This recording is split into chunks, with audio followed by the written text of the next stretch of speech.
Vamos receber a deputada estadual do Rio Grande do Sul, Sofia Cavedon. Muito bem-vinda, Sofia, tudo bem? Tudo bem, alegria estar com vocês. E eu falo daqui da sede do governo extraordinário, né, do presidente Lula, instalou aqui no Rio Grande do Sul. A gente vai ter reunião daqui a pouquinho com o Rui Costa.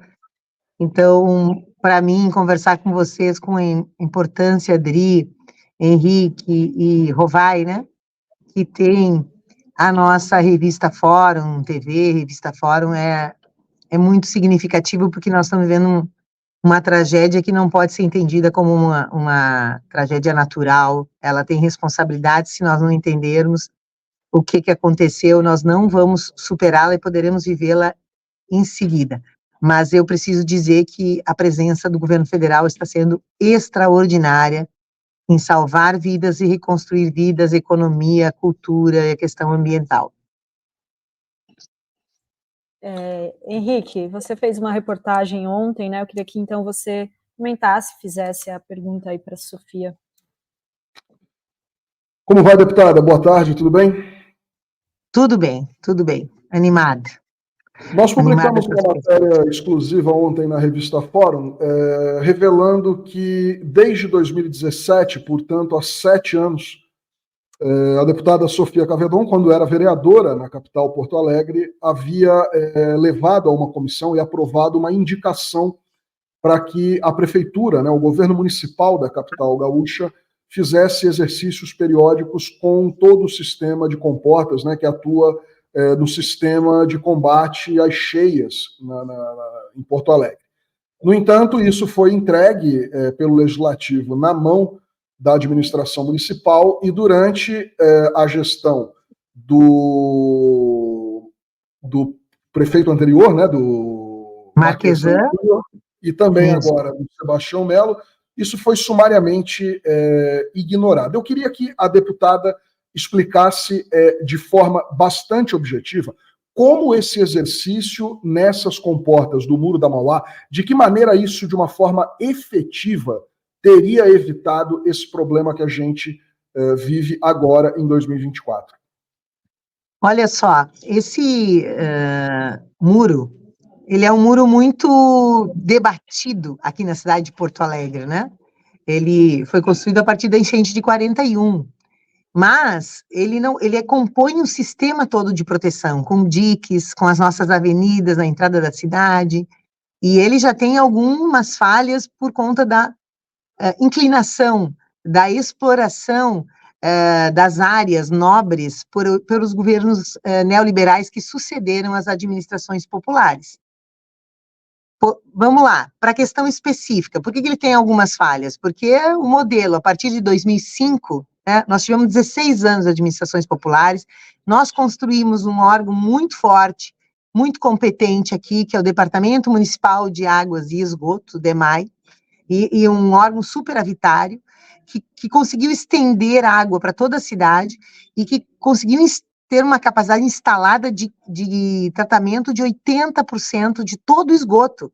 É um indicador muito importante que, a partir, então, da nossa saída do governo em 2005, primeiro governo do MDB, depois nós tivemos, então, uma guinada, uma destruição do que era o serviço público que chamou para cá os fóruns sociais mundiais, né?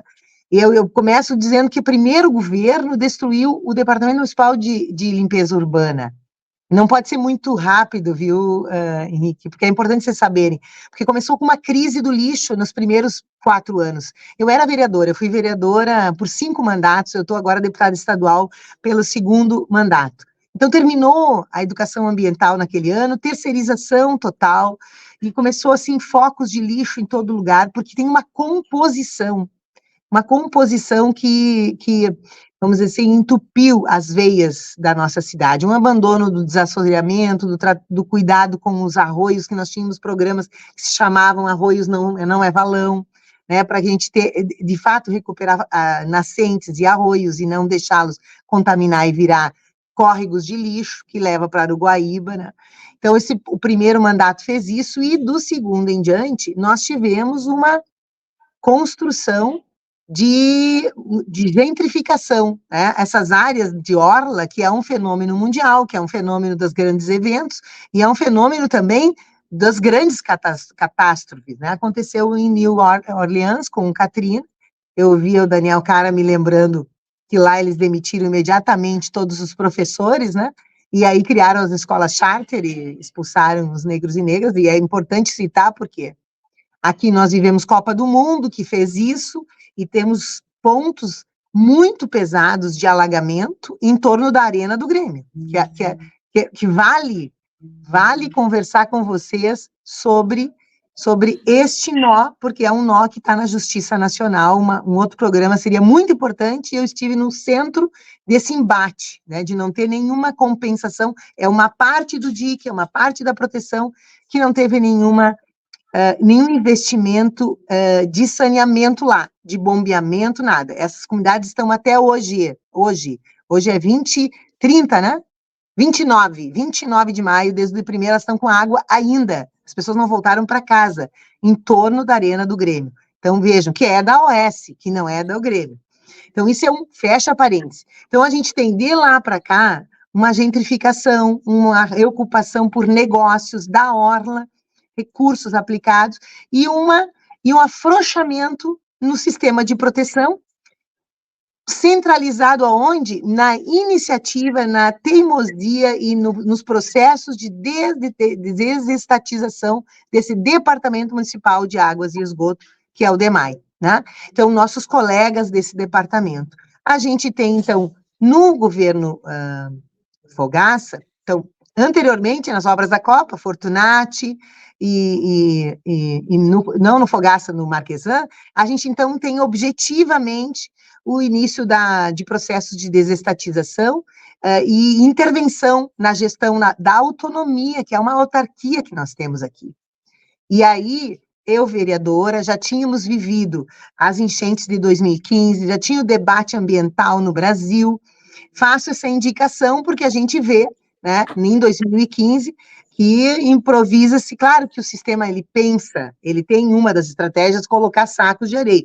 Não é de qualquer jeito, não é qualquer areia, né?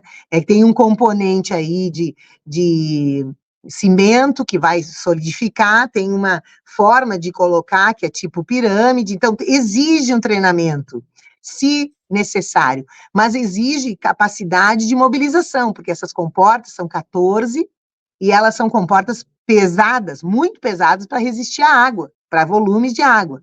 Então elas ficam abertas, normalmente elas fecham quando tem indicação de chuvas que vão ultrapassar a cota do Guaíba. E a gente percebeu que aquilo foi um corre-corre, foi um improvisa e bota saco de areia. Então, essa foi uma iniciativa que foi importante, foi votada, foi indicada ao governo, e foi desconhecida como foram desconhecidos todos os outros alertas. Nós constituímos, a partir de Marquesan, então, Frente Parlamentar em Defesa do DEMAI Público na Câmara Municipal, e começamos a produzir relatório das consequências da organização total do governo para fins de privatização do DEMAI, seguindo a onda das privatizações das áreas públicas, do transporte público, enfim, tudo. A cidade de Porto Alegre tem um desmoronamento das suas políticas públicas desde então, com a ideia da privatização. Então, nunca foi observada porque os governos, eles se dedicaram a privatizar, é isto, né? E não fazer exercício. E não é diferente com o atual governo Mello, não é diferente. Ele pagou o BNDES, está pagando o BNDES, que na gestão Temer-Bolsonaro virou um banco não mais de incremento, né, das nossas empresas nacionais, de fomento, e sim de desestatização, com a função que foi uma guinada que é importante a gente perceber. Vários aqui. E veja, paralelo a isso, olha que interessante, o próprio BNDES contratado pelo governo do estado, em 2010, e depois novamente agora, a partir de 19 e 20, com outro governador, então primeiro com Ieda Cruzes, agora com o governador Leite, o cais do Porto, exatamente onde está localizado o muro, esse tão famoso muro da Mauá, também não tem manutenção, ele tem processos de entrega de concessão. Então, veja, é uma combinação. Então, o cais, vamos remodernizar o cais. Eu sou uma das chamadas caranguejas, né? Nós comumente somos chamados, os resistentes aqui, o Cais Mauá, o projeto Cais Mauá Cultural, o movimento de resistência pelo cais público, chamados e debochados reiteradamente como os caranguejos que só olham para trás. Essa é a onda que vinha em Porto Alegre. Então, também houve um descaso com essa indicação, porque o cais estava sendo entregue para a iniciativa privada. Ele foi entregue em 2010 para um grupo espanhol, e só em 19, quando o Eduardo Leite entrou, que já estava no limite dos limites, nenhum investimento, captação, um fundo que captou recursos públicos, e não fez um cuidado nem com os armazéns que são tombados, nem com a área, só, inclusive, fez uma, e aí eu volto ao discurso inicial, ele fez uma brecha nesse sistema de proteção. Que brecha é essa entre a usina do gasômetro, quem conhece Porto Alegre, e atualmente o tal do embarcadeiro? Um bar que tem denúncia, não poderia estar lá, a loja, é um pool, né, de negócios que está ilegalmente lá, denunciado no Tribunal de Contas, que o Tribunal de Contas agora entende que a nova licitação, então, deve resolver o novo permissionário agora, de final de 2023, o novo permissionário que tinha um escritório num apartamento, veja, um único concorrente, deve resolver esta presença irregular deste embarcadeiro. Ora, esse embarcadeiro, entre ele e a usina do gasômetro, não tem mais a elevada que tinha antes, parte do dique, por aí entrou água também. Então, manejo equivocado das comportas, dique rompido pelas iniciativas privatizadoras, descaso, desleixo e desinvestimento com todo o sistema de proteção, porque lá na Arena do Grêmio é outra parte da proteção da cidade, né, que nada foi feito, porque a OS, quando nós, e aí eu estou misturando vários pontos, mas para vocês saberem que não é uma luta só. Quando nós identificamos, eu especialmente, que sou uma gremista, mas comprei a briga, porque foi dado todos os incentivos fiscais para a OS construir a Arena do Grêmio. Nenhum imposto estadual, nem federal, nem municipal incidiu ali. Áreas públicas concedidas. A contrapartida que o prefeito, à época, exigiu, mesmo com o laudo ambiental exigindo muito mais coisas, era só elaborar projetos. Aí tivemos que entrar no Ministério Público, tivemos que entrar no Tribunal de Contas, e aí demorou-se para fazer um TAC, para ajustar quais as obras de contrapartida, porque era um impacto enorme, ali era banhado do Maitá, e aí a OS entra em recuperação judicial e não faz uma obra sequer. Vejam a combinação, gente. Então, é a entrega do cais pela segunda vez, 10 anos sem fazerem nada, degradando, o cais tem um muro lá, e fazendo a propaganda de que no lugar daquele muro feio, que enfeia a cidade, e que separa a cidade do Rio, vai ter outro sistema, propagandas feitas pelo governador Leite, e propagandas feitas pelo prefeito de Porto Alegre. Então, eles estavam dedicados a isso, a desestatização.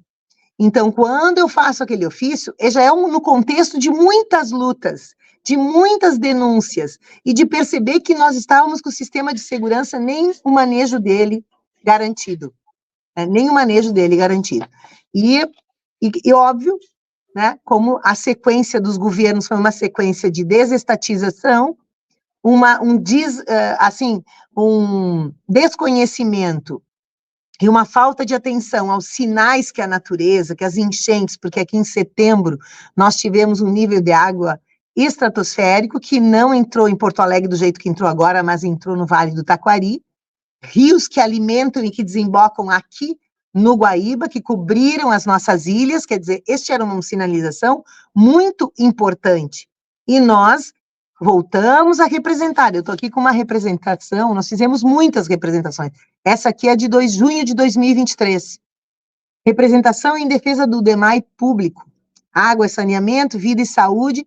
Aonde essa representação? No Tribunal de Contas do Estado, no Ministério Público do Estado, com gráficos, vejam só, com provas aqui, por exemplo, este aqui é um plano estratégico do DEMAI 2024, desconhecido, engavetado pelos gestores, apresentado ao Tribunal de Contas. E esse plano dizia aqui,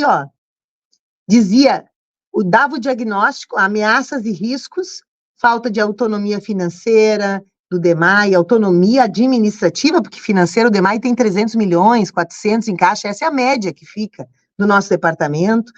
E aí vai lá dizer, olha só, melhoria, ações para controle e mitigação, eliminação, melhoria do sistema de proteção contra cheias, melhoria na infraestrutura para manejo das águas pluviais urbanas, escritas aqui no plano do DEMAI. Então, hoje o prefeito Melo, ele diz assim, vou fazer uma sindicância para ver onde que erraram os técnicos do DEMAI. Os técnicos do DEMAI mostraram.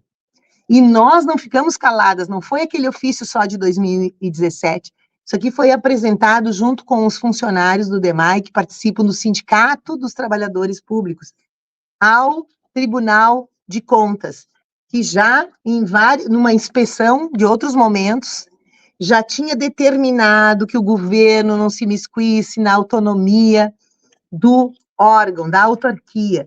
Já tinha determinado, gerência, já tinha a crise por falta de pessoal, gerência em 2022, processo onde adverte que a atual carência de pessoal e o risco de provocar um colapso administrativo e operacional no DEMAI. E é o que nós estamos vivendo.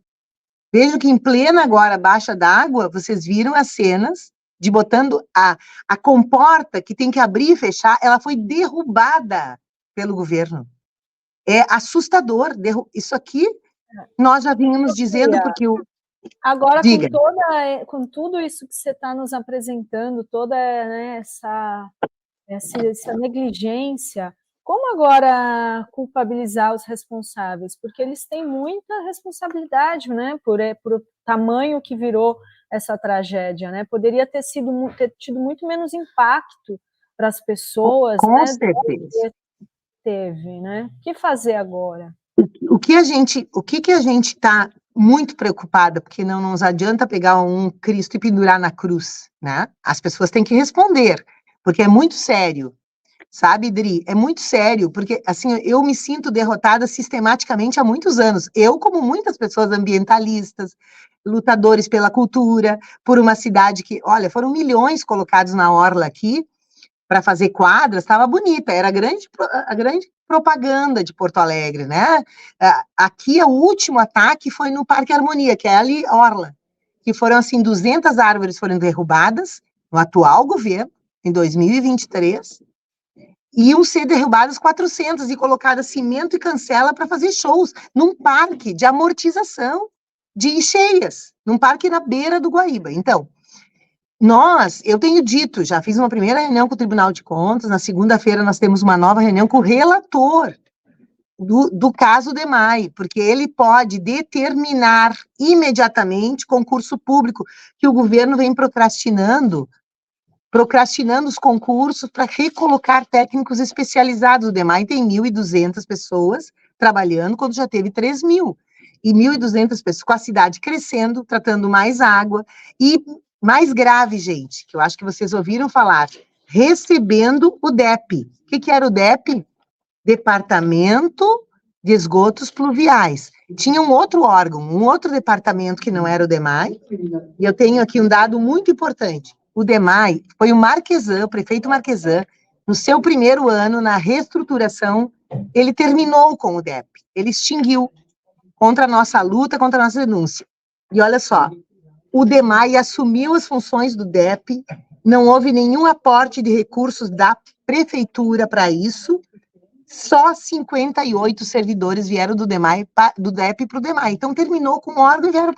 Então, assim, segunda-feira nós vamos lá, porque agora nós queremos o seguinte, uma coisa é Tribunal de Contas, Ministério Público, sei lá, Ministério dos Prefeitos do Crime, porque isso terá que ser investigado. Outra coisa é medidas já. Nós temos uma reunião segunda às 2h30 com o relator Edson Brum, relator do Tribunal de Contas, que está com este processo. que tem, quando chega no relator, o relator tem condição de estabelecer determinação, e nós entendemos que ele tem que determinar imediatamente a recomposição dos quadros do DEMAI, imediatamente a recomposição das comportas e da sua mobilidade, a recomposição dos furos nos diques, tem que tirar o embarcadeiro de lá, e tem que revogar, nós às 4 horas estaremos com o MPC de contas, então é o Ministério Público de Contas, para pedir o grupo em defesa do cais público, para pedir imediata revogação da concessão privada do cais Mauá, para que esse cais seja um lugar de investigação, de proteção, de segurança da cidade, para que a gente não seja... Vocês sabem que está autorizado construir ali na rodoviária, onde teve que se fazer um caminho de pedras, ali onde a comporta número 14, que ficou famosa, ela estourou, ali está autorizado pela concessão de Eduardo Leite construir 9 edifícios de 100 metros de altura.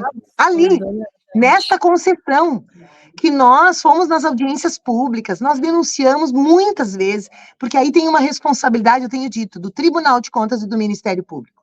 Porque tudo, em muitos momentos, está denunciado. Então, olhem, combinem, entendam a cidade em 3 pontos. Na esquerda, a orla e o que eles destruíram, colocando embarcadeiro e tirando a permeabilidade. No centro, o cais do Porto, que vai fazer, então, 12 anos que está na mão privada sem fazerem nada. E o muro, e as comportas. E à direita, a Arena do Grêmio, com, assim, impacto ambiental terrível. A AOS construiu lá prédios, edifícios, que quando a gente segurou, não deu a bítse, mas vendeu aqueles apartamentos. As vilas pobres, todas embaixo d'água, todas não tiveram uma melhoria. E o Grêmio também, e a cidade está disputando, inclusive, há 8 anos, o STJ não toma decisão sobre a natureza dos créditos que Porto Alegre tem em relação a AOS, porque ela entrou em recuperação judicial, a justiça disse, não, o município não pode fazer essas obras, a AOS tem que fazer.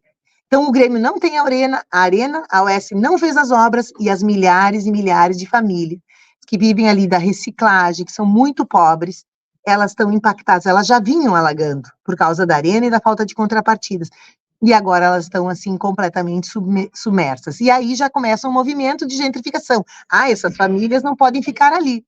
Elas vão para onde mesmo, né? Porque essa era a intenção. Então, assim, é uma luta, é resultado de 20 anos de governos de Estado mínimo, neoliberais e privatizadores, tá? Inconsequentes com a nossa segurança, com o bem público, com o bem maior que nós temos, que é a água, a vida, a energia elétrica, os territórios que são comuns, né, de toda a população, inclusive o direito à paisagem, né?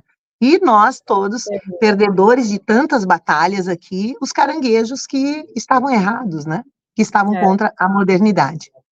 Pois é. É muito terrível. Eu queria te agradecer, Sofia, muito obrigada por esse panorama. Eu é que agradeço. Muito importante para a gente, né? Porque, olha, é de ficar muito indignado. Obrigada. Então, até a próxima. Eu vou pôr o link também da reportagem para vocês lerem lá no site. Obrigada, né, pela reportagem excelente. Muito obrigada, Henrique.